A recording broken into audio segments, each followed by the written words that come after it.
안녕하세요. 여러분과 같이 논술을 준비하는 우대의 논술입니다. 반갑습니다. 오늘은 여러분들이 제 블로그에서도 제일 많이 검색하시는 최저 없는 논술 중에 여러분들이 제일 많이 쓰시죠? 한양대학교 문제입니다.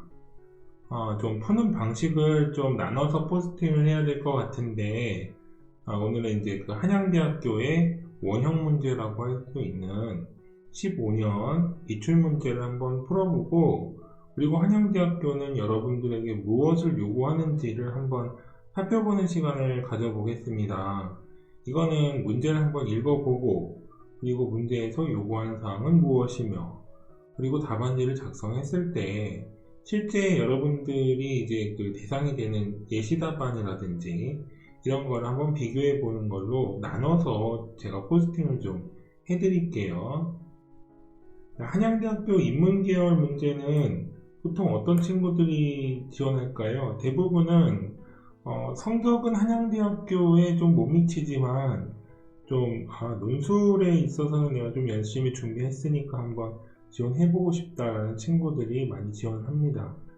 시간도 역시 상대적인 고정형 문제가 아닌 동시에 고정형, 유형도 아닐 뿐더러 시간도 약간 좀 가동적이에요. 어떤 문제는 뭐 90분, 100분을 주는 경우가 있고요. 어떤 경우는 이렇게 좀 짧은 경우가 있어요. 이것도 역시 마찬가지로 상대적입니다. 해마다 조금씩 다를 수 있어요. 자, 다음과 같은 경우는 0점 처리합니다 라고 하는 유의사항이 있네요. 자, 검정색 펜을 작성하지 않은 경우, 예를 들면 뭐 파란색이라든지 뭐 주황색이라든지 뭐 심지어 형광펜으로 쓰는 경우도 있기는 한데 이런 경우는 좀 없어야겠죠.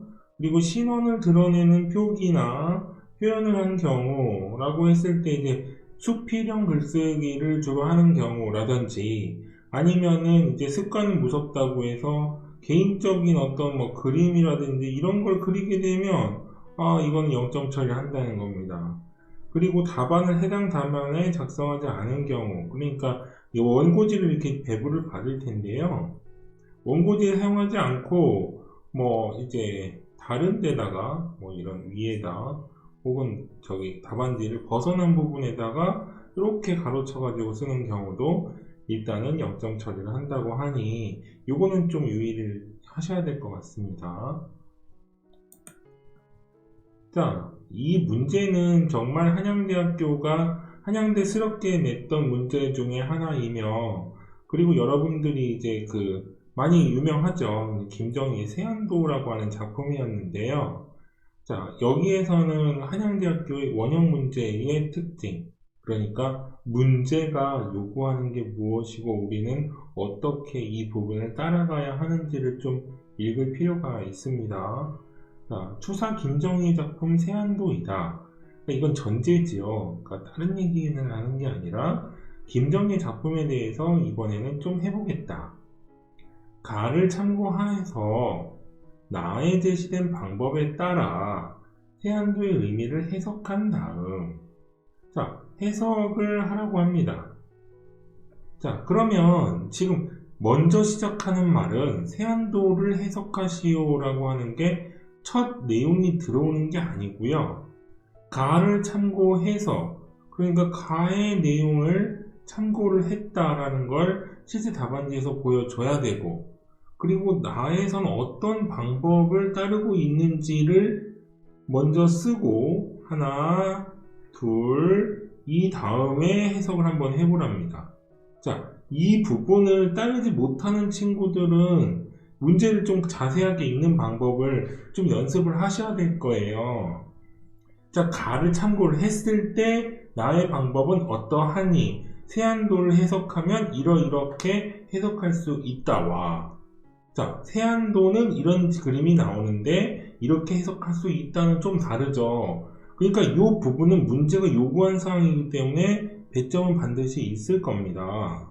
그리고 나서 해석을 해야지 이거를 무시하고 해석하면 안 될 뿐더러, 그리고 해석하는 부분에 대해서 이 앞부분을 중간중간 쓰게 되면 읽는 사람이 가독성이 너무 떨어지니까 읽는 평가자의 가독성을 높여주기 위해서 참고한 내용과 나의 방법을 먼저 소개를 하고 그 다음에 해석하는 것이 맞습니다.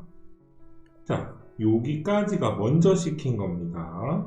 그리고 나와 같은 관점엔 문제점이 있대요. 자, 지금 여기 가의 내용을 참고를 하고 나의 방법에 따라서 해석을 하긴 했는데 이 문제는 나와 같은 과의 문제점은 다에 나온대요. 그러니까 다의 내용을 먼저 써주신 다음에 그래서 나의 내용이 어떤 방법의 문제 혹은 한계성이 있는지를 써줘야겠죠. 자, 점점 많아지죠. 우리가 써야 되는 게. 자, 나와 같은 관점의 문제점, 한계성을 다를 바탕에 지적하고 라고 했으니까 얘가 전제가 되니 구성에선 앞부분에 나와야 되는 겁니다. 자, 그래서 다와 같은 관점에서 세안도의 집을 중심으로 감상한 바를 서술하시오 라고 했다는 건 지금 6번째 해야 되는 게 또 나오는 거예요. 그러니까 다와 같은 관점에서 세안도를 해석을 하는데 세안도 해석에 있어서의 집을 중심으로 해석해달라는 얘기입니다. 그런데 여기 끝에 말이 좀 다르죠. 자, 앞부분은 해석이었는데 뒷부분은 간략하게 서술하시오 라고 하는 겁니다. 그러니까 분량 자체를 너무 길게 가져가선 안 된다는 한계성, 제한 논술에 해당하는 거예요. 자, 간단히 우리가 문제만 읽었는데도 불구하고 우리가 써야 되는 게 몇 개나 되나요? 6가지가 되는 거예요. 자, 그 다음에 우리가 해야 되는 게 뭐냐면 천자라고 하는 글쓰기의 구성입니다. 자, 글자 수의 배분이라고 할 수 있겠죠. 그러니까 내가 천자를 쓰려는데 이 천자를 어떻게 글자 수를 쓸 것이냐 해야 되는 요구사항은 6가지였고 6가지 중에서 천자 중에 제일 중요한 부분을 제일 많이 배점해야 될 것이고 그 다음에 상대적으로 적은 글자 수는 어디를 해야 될 것이냐를 먼저 구성을 하셔야 되는 거예요. 자, 이 중에서 우리가 이제 그 국어에서는 어근과 접사라고 하는 개념이 있지요. 어근은 중요한 부분, 예를 들어서 뭐 무슨 햇, 사과라고 했을 때 사과라고 하는 어근이 있고 햇이라고 하는 좀 덜 익은 사과라고 하는 단어가 있죠. 그럼 거기에서 중요한 부분은 어디냐면 사과라고 하는 부분이에요. 그래서 그 부분은 어근이에요. 그런데 이 어근과 접사의 개념을 문제에 한번 적용시켜 봤을 때 제일 중요해 보이는 게 뭘까요? 바로 해석 부분이 아닐까요? 세안도를 해석하는데 이렇게 해석해 보았더니 상대적으로 우리가 중요한 부분을 읽어보지 못한 것 같아요. 그러니까 방법을 달리해서, 즉 관점을 달리해서 이러한 해석에는 한계점이 존재하니까 이 부분은 이렇게 해석하는 것이 옳다라고 하는 문제의 생김새를 따를 수 있지요. 그러다 보니까 이 첫 번째 세안도의 해석 부분과 두 번째 이 관점을 적용했을 때의 세안도 해석 부분을 조금 더 구체적으로 써야 한다는 건 여러분들이 생각하는 다른 것보다 가와 나를 요약하거나 이런 것보다 훨씬 더 중요해 보입니다. 자, 여기에서 그러면 제일 먼저 떨어지는 친구는 무엇일까요? 기준지 시문이 되는 가 내용을 너무 길게 쓰면 배점 자체가 낮을 뿐더러 구성에서 실패했으니 먼저 탈락할 겁니다. 두 번째로 지금 이 방법론은 여기에서 보면 문제점이 있다고 하죠. 그러니까 먼저 나온 이 나의 방법론을 또 너무 길게 쓴 경우, 이런 경우가 또 탈락이 되는 겁니다. 그러다 보니까 한양대 문제는 문제가 딱 한 문제만 나오는데도 불구하고 좀 자세히 하고 그리고 전략적으로 좀 구성을 해야 된다는 거, 요거를 좀 잊어서는 안 되겠습니다. 자, 그러다 보니까 맨 먼저 탈락하는 분들은 어느 부분이냐? 이 1과 2, 제시문 가와 나 관점에서 세안도를 해석하는데 총 1000자 중에 900자를 미리 썼다. 그 다음에 다 내용과 나의 문제점과 세안도 새로운 해석, 간략하게 서술하는 부분을 나머지 100자나 150자밖에 못 썼다. 그럼 100점이 안 되는 겁니다.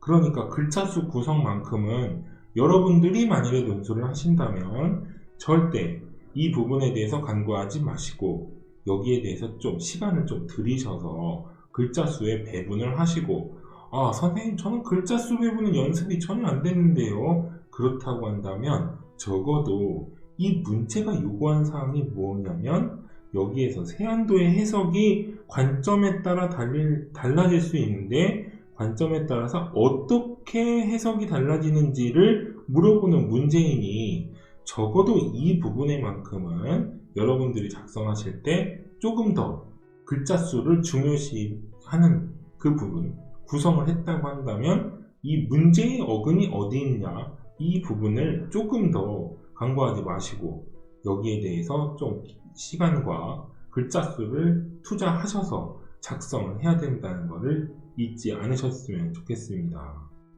자, 오늘 간단히 문제를 읽기를 해봤는데요. 이제 다음 시간에는 세안도 의미를 해석하는 가관점 참고 나에서 제시된 방법, 자, 이 부분에서 한번 끊기지 않을까 싶고요. 두 번째는 아마 여기에 대해서 한번 해석을 했으니 관점의 문제점을 찾고 그 다음에 지적한 후에 이 제시문 나의 해석한 방법이 한계성이 무엇이니 다른 관점에서 해석하면 세안도는 어떻게 해석할 수 있는지, 자, 이 부분에 대해서 어떤 내용을 쓸지를 한 번 더 내용을 하고 수업을 하고 그 다음 시간에는 실제로 이 답안지를 작성하면 천자에 어떻게 구성할지에 대해서 조금 더 알아보는 시간을 갖겠습니다. 자, 이 부분은 여러분들이 충분히 미리 예습이 가능하신데요. 예습을 어떻게 하시냐면 지금 이 김정희가 그린 세안도의 의미는 여러 군데에서 좀 교과서에서도 나왔으니까 여러 그 문제에서 여러분들이 찾아보시면 세안도를 해석하는 다양한 관점과 그리고 다양한 해석이 있으실 거예요. 아마 근데 이 제시문 가에서 제시된 내용과 아주 유사할 겁니다. 그러다 보니까 여러분들이 충분히 예습을 해보시거나 첫 번째, 두 번째는 지금 한양대학교 지금 몇 년도 문제였죠? 15학년도의 논술 전형 인문계열의 문제였습니다. 한양대학교 입학처의 홈페이지는 어떤 학교의 홈페이지보다 잘 돼 있어요. 뭐 개인적으로 제가 여러분들에게 진짜 이 학교만큼은 입학처 홈페이지가 정말 잘 돼 있다 라고 제가 추천드릴 수 있는 학교는 경희대와 한양대학교예요. 굉장히 잘 돼 있어요. 그 내용의 구성이라든지 그 꼼꼼하게 올린 거라든지 그리고 예시 답안이라든지 그리고 예시 평가 기준이라든지 이런 것들을 정말 섬세하게 그리고 꼼꼼하게 잘 관리하고 있으니까 최저 없는 논술을 준비하시는 분들 중에 한양대를 준비하신다 라고 한다면 첫 번째, 절대로 예시 답안을 먼저 읽어보지 마시고 두 번째, 실제 자기가 꼭 한번 자기의 실력대로 한번 써보시고 세 번째, 예시 답안으로 절대 먼저 가지 마시고 이 학교에서 평가 기준이 무엇이었다 이 부분을 조금 살펴보신 다음에 그 다음에야 이 다음 수업도 들어보시고 그리고 예시 답안도 한번 읽어보시고 그렇게 하시는 게 좋겠습니다. 실제로 선생님은 예시 답안을 좀 읽어봤는데요. 그 세 사람의 예시 답안이 나와 있는데 세 사람 모두 세안도의 해석이라든지 그리고 관점의 차이라든지 글자 수의 구성이라든지 이런 것들은 정말 잘 되어 있는데 뭐 수업을 진행하면서 시간이 허락한다면 누가 제일 잘 썼는지 그리고 누가 제일 상대적으로 3명 중에 못 썼는지도 한번 구분해보는 시간을 좀 가져보도록 하겠습니다. 오늘은 여기까지 하겠습니다. 감사합니다.